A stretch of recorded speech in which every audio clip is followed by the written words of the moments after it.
Brooke Hogan I'm was gonna pitch very pretty, so it's plausible. I'm pitching you another one. So you have Mr. Shimmy, you have another Shaw played by Hulk Hogan, right?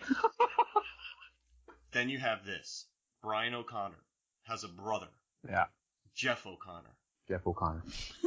And during the England scene, their car wrecks, right? And a car comes out of nowhere, an American car, American muscle car pulls up. Right. And it is Jeff O'Connor, played by Sean William Scott, who has been in The Rundown in Southland Tales with Dwayne Johnson. Oh. And he goes, "Get in here, guys!" And they jump in, and he takes them away on a chase scene and survives against Brixton, Idris Elba. You get one more, to be fair, Adam. Okay, so here's the other one. We have our heroes, Hobbs and Shaw, learning to fight together for the first time down at the rainy rocks by the beach, helicopters blowing up. And then what happens is Idris Elba, he actually, even though they're working together, he overpowers them. No. They're starting losing again. And then out of nowhere is a wayward fist, comes out of the screen, clocks him in the jaw, but then immediately it's like, and it's Johnny Knoxville, and the punch has hurt his own hand, and he's shaking it off. Because he was, from Walking Tall. Because they were buds in Walking Tall. Yeah. I like that one. Or that Jackie Chan movie. Have you seen Skip Trace, Adam? I haven't seen Skip Trace. It's very fun. Rennie Harlan, Jackie Chan, Johnny Knoxville. You need to watch it. It's beautiful. Right now we'll watch that. All right, but also, I love Johnny Knoxville when he was in The Last Stand with Schwarzenegger, right? We love The Last Stand. Best flare gun kill I've ever seen in my life. Can we just pick all of them? What about this, though? Instead of it being a wayward punch, it's a flare hits Idris Elba on the side of the head. Oh. And he's the same character linking Last Stand into the Fast universe. Oh my gosh. So I have to go with as the studio executive here, with my number one henchman, Adam, because where Mark went wrong was Mark picked all his favorite actors and people and didn't appeal to my senses as an executive. And Adam nailed it. Well, who do you pick? Which one? The Johnny Knoxville one. Well, I like that. That's fair. Knoxville. That's a good. Hogan didn't blow up. Hogan was a fun twist, though. It was a very fun twist. Yeah, that whole. Okay, what if we added all four? I want to see CGI reverse aging love story between a young Hulk Hogan and a young Helen Mirren. Oh my gosh! Wait, he's Dad Shaw? Yeah. Dad Shaw. Well, no, Adam put it as her lover. We don't know. Okay. Yeah. Adam, I will send you whatever Blu-rays you want if you make this poster with these characters. Oh, it's coming, my friend. So do you want it to be a prequel called Dad Shaw? Yes. Where, how about this? How about this? Why Dad Shaw? Hogan is Statham's dad, but of Shaw, his dad, who would be his dad? Bruce Campbell. No, stop making it about Bruce Campbell. Kurt Russell. No. He's already a character in the world. Oh, yeah. Iko Uwais. What? No. Keith David. No. John Cusack. Clint Eastwood. Yes. See? Guy Pearce. Adam understands. He's too young. Dad Shaw. But wouldn't it be awesome if Sean William Scott joined the Fast World as Jeff O'Connor? Give me that, guys. In the 70s, what if in 1983 there was a movie starring Helen Mirren, Hulk Hogan, Clint Eastwood, but it was essentially This Means War. Any which way but fast? Well, no, but like, the Chris Pine and Tom Hardy. It's just that movie, but with those two and Helen Mirren. It's great. And she can't choose, so she has two babies. I mean, I will watch anything with Helen Mirren. Can we get Keith David in here somewhere? Voiceover. He's the computer voice. Oh, so he's the big boss. Mm-hmm. Wait, can he be Dad Brixton? Yes.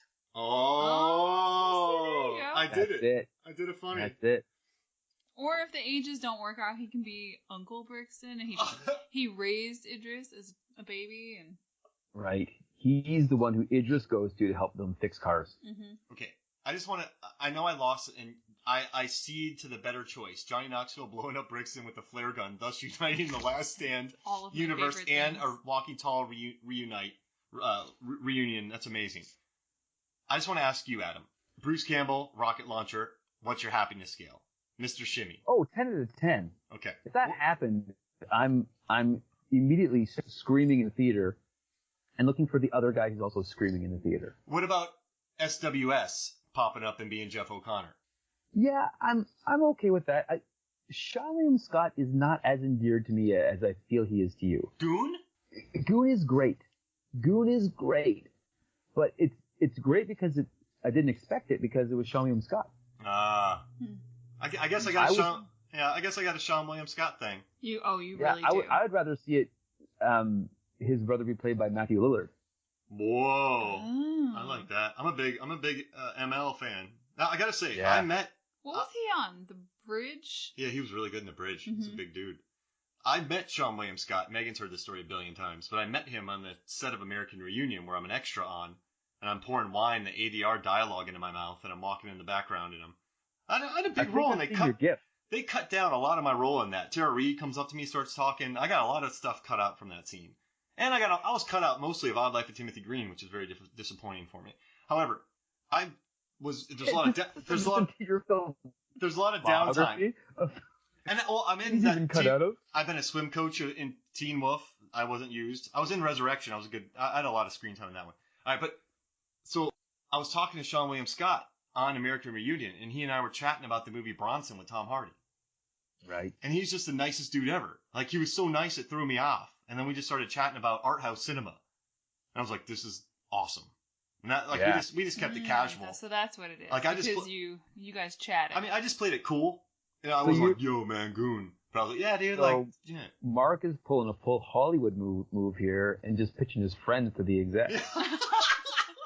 Yes, but he didn't go on the marketing move and pitch the things the execs would like best. I'm going to say, Adam, your ideas are better than mine. You pitched big league ideas. I pitched AAA. I don't like that sentence, Mark. I feel like that's a rift between us. First we got Captain America, now we got this. We're friends, man. See, here's the thing. So we have a rift between that, but that's not like a one-upping. Like, if you come, I'm happy when my friends succeed.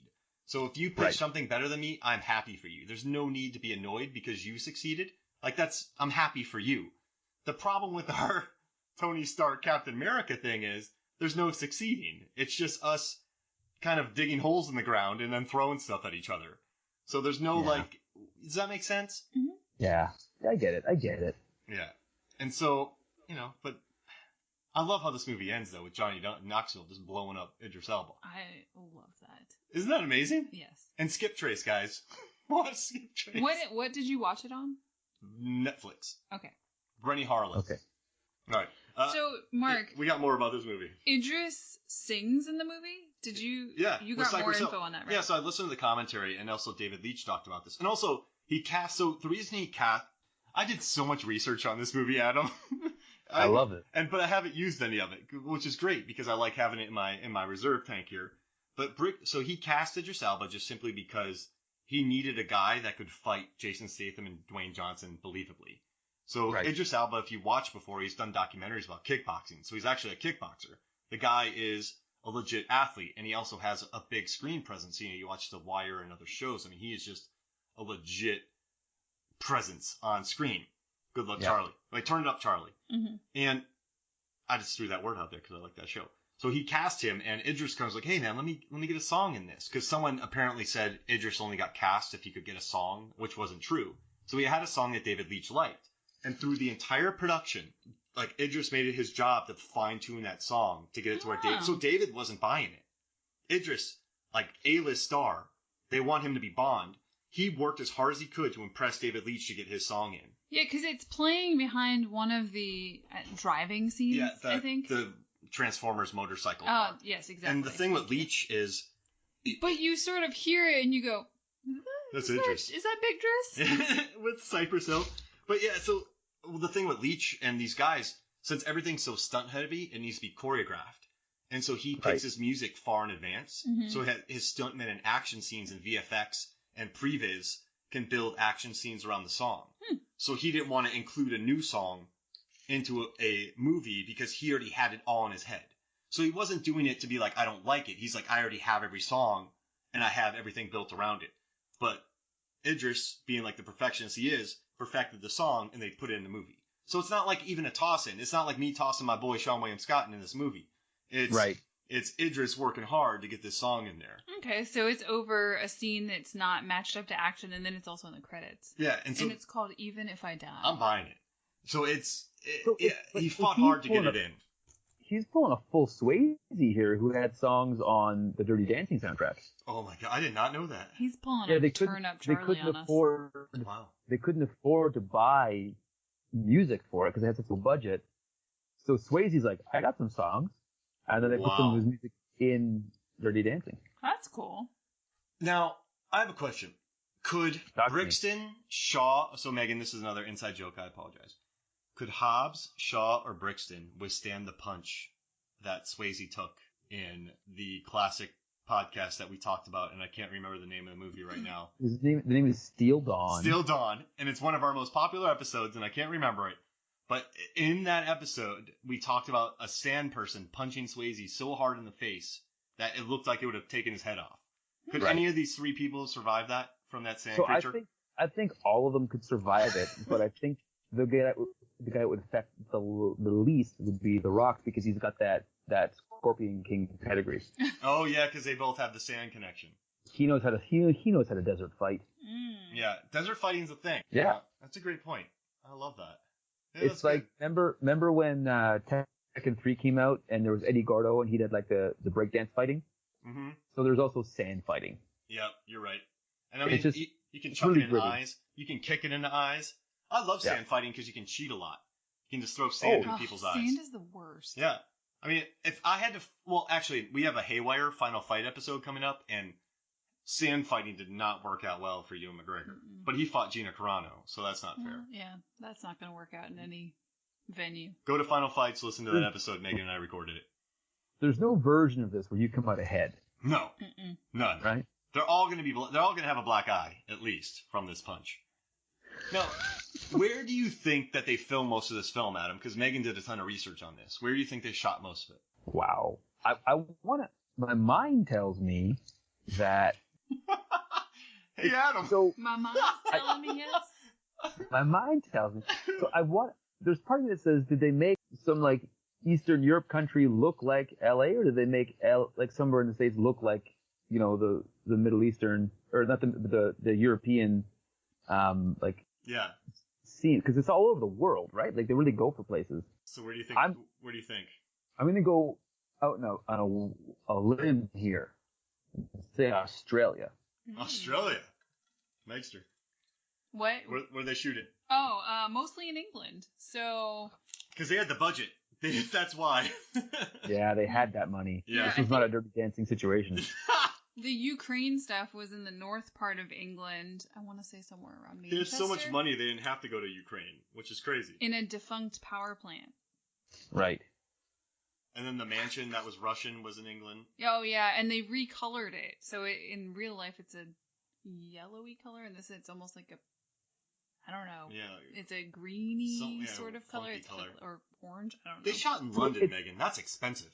Yeah, they shot. Well, they shot a bunch of the street chases in Glasgow. Oh yeah, you're right. In Scotland. Yeah. But it's the opposite of the situations where guys are like, we got to change the script because we have to shoot here. We got to go to Bulgaria. Right.